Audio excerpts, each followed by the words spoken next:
The Lakers hosting the Mavericks. Los Angeles sat lots of their rotation players, but this was the final preseason game for Cooper Flagg and the Dallas Mavericks, and they treated this as a dress rehearsal with the champs in the building here. Cooper Flagg once again playing the point guard and snatching the screws out the rim. That's what you talk about taking off. This the growth right here, Malika. The patience on the low block with a smaller defender, getting down for the and one, and that was out of transition.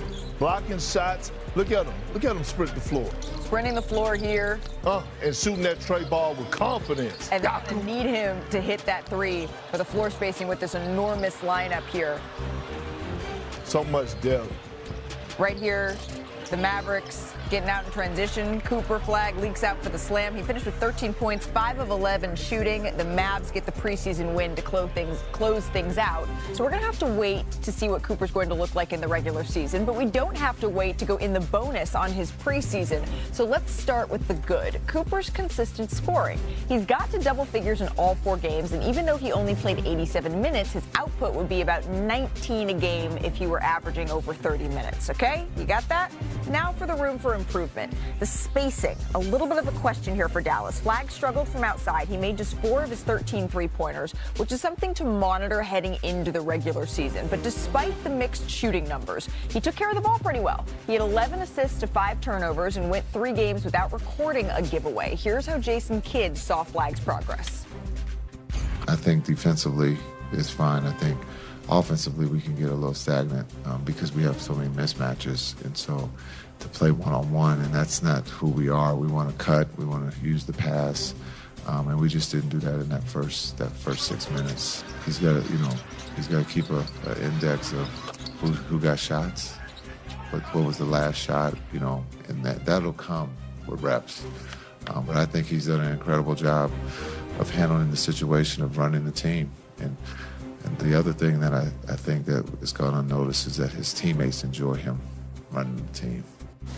Love that insight there from Jason Kidd. Along with Bobby Marks, Kendrick Perkins, and Boban Marjanovic, I'm Malika Andrews. Cooper Flagg has impressed everyone, I think, in these preseason games. He started the last 2 games at point guard over D'Angelo Russell here. But what we just heard, it sounds like Jason Kidd maybe hasn't completely made up his mind on where Flagg fits in the lineup. What have you seen from him? Yeah, I mean, I would probably give it an incomplete right now, just going back from Summer League to right now. I think the beauty of where Dallas is, as we've talked about their depth, it gives Jason Kidd so many different lineups to experiment. And I think the best thing for Dallas, don't be afraid to fail experimenting with lineups. That means whether it be starting D'Angelo Russell or starting PJ Washington. I just go back to that Oklahoma City team that won the championship. Last year, Malika, they started 30 different starting lineups. And did you know the one they used the most didn't even start during the playoffs here? Certainly the Chet Holmgren injury played a role here, but yeah. I do like what I've seen with Cooper with the ball in his hands. I do agree with Jason as far as from a spacing standpoint, but that's figuring out who you are as a team. Look, they're going to be one of the better, if not the best defensive team in the league, in my opinion. Now, the problem on the other hand is they got to make shots, right? Anthony Davis, he wants to play the forward position. He's going to have to knock down and shoot threes at a high rate. Cooper, obviously, you highlighted, that's room for improvement there as well. But Klay Thompson, PJ Washington, they're going to have to knock down shots at a consistent rate. Because even last night we saw in the game with the Lakers, the reason that they had trouble scoring is because JJ went 2-3 zone. He was like, y'all not going to live in the paint. Y'all got to make outside shots. So, again, yes, they're going to defend at a high level. They're going to get transition baskets. The concern comes in is when they get in the half-court set, can they make wide-open shots? Right. When Anthony Davis is playing the 4, when he's playing the 5, you have a little bit more of that stretching the floor. But while he's playing the 4 here, Bobby, which we know is his preferred position, how do they maximize this lineup? What is this lineup at its best, knowing that we're not going to get Kyrie Irving at least for the early part of the season, if not at all?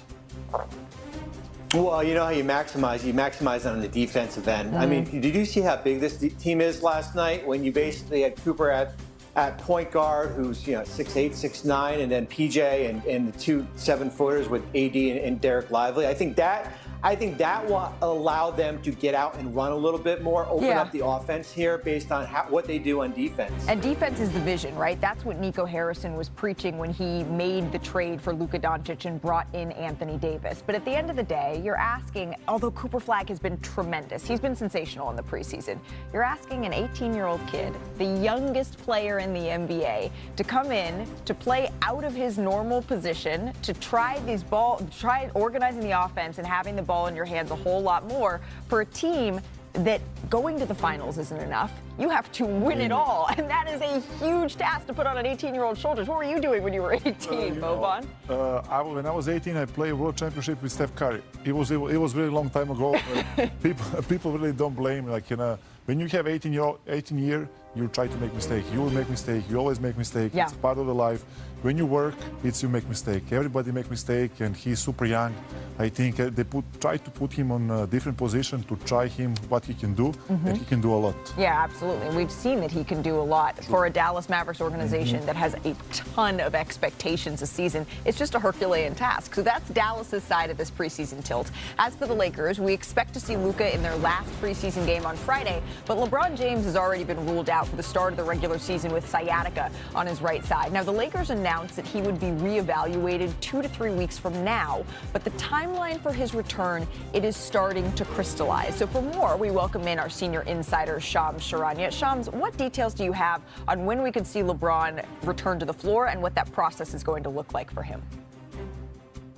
Malik, I'm told LeBron and the Lakers are beginning to look at around mid-November as a realistic potential return and debut for him. October 30th is the soonest they're going to officially reevaluate LeBron James, but it's expected he's going to need some time, probably a couple weeks, 3 weeks after that point. And one thing to keep in mind here with this return process from injury is a source told me this week that LeBron will be taking a patient approach from the rehab with this nerve issue that he's had. And you think about the ramp up period that he's going to need to get into basketball conditioning, to get into the proper shape that we're accustomed to from LeBron James, because this was not a routine offseason for him. He had this first nerve issue start to develop and occur in late July, early August. And so it's been really an uphill battle since that point. He's superhuman. We all know that, but he is about to be 41 in December, and he is in year 23, so expect some point in November, likely around that mid-November period. Okay, mid-November is what we could be looking at here for LeBron James. Shams, we appreciate you. We'll see you a little bit later in the show. What you were just looking at on your screen, if we could put that back up, actually, it was the first 20 games of the Lakers season. So if the timetable would hold for that true November right here, LeBron could make his debut around the week of Thanksgiving. Los Angeles plays just 8 games against opponents who made the postseason in their first 20 this season, okay? So they don't have a horrible schedule, Bobby, to start off the year. Of course, what goes through my mind is LeBron James has made 21 straight All-NBA teams. It's something we haven't seen before, and I don't think we'll ever see again. But with him out until mid-November, what could be the biggest challenge facing the Lakers?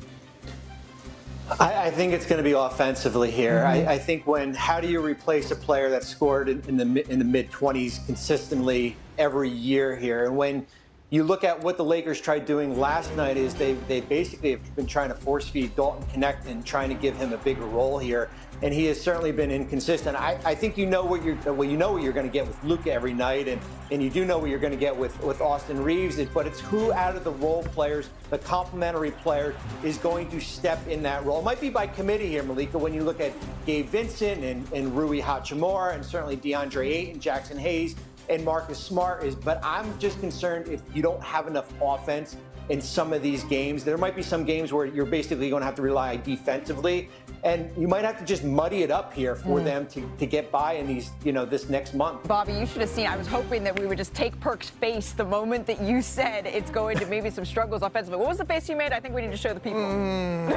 Something like that. Yeah, but he mentioned Austin Reeves, so I kind of went away from that face. But it's. I know what Perk. I know. I was reading Perk's mind. He was saying, "Well, wait a minute. They got Luka on this roster. And he Austin can make Reeves. everybody look good." But think about this, y'all. It's something that's trending in the basketball world, right? And it's the double bigs, right? You got double bigs up here with you on set, Malika. The Lakers, yes, they went out and got DeAndre Ayton, But is J.J. Redick going to play Jackson Hayes and DeAndre Ayton a lot of minutes together on the floor? We don't know, but probably not. But they're going to need to, because think about it. You go against a team like the Houston Rockets, you might be facing Şengün and Steven Adams. You go against OKC, obviously, Isaiah Hartenstein and Chet Holmgren. Dallas with AD and Derek Lively. So they're still, in my opinion, going to have trouble in the interior. Yes, DeAndre Ayton is going to solve some of the problem, but with the trend of teams going with the double big lineup, that's where they're still going to have trouble the most in the interior. But by the way, we have Luka too, and he's the beast. He can carry everything. No, but let's go be honest. I'm watching him in Slovenia team. I'm watching him I play with him. I play with him in Dallas, of course. And I watched him other day how he looked against Phoenix. He looked really good. How he moving, how he react, how he enjoy, how he smile. He's the winner every time, because we are friends. I know when we play some small stupid games, he want to win every time. Never mind what kind of game is that. Some stupid random game that nobody cares. He cares, he's a winner, and he can do it. And it's this who he is. And they have good team to win the games. The table is set. The table is set for Luka, not only to put his name back in the MVP conversation, but also to go win the scoring title.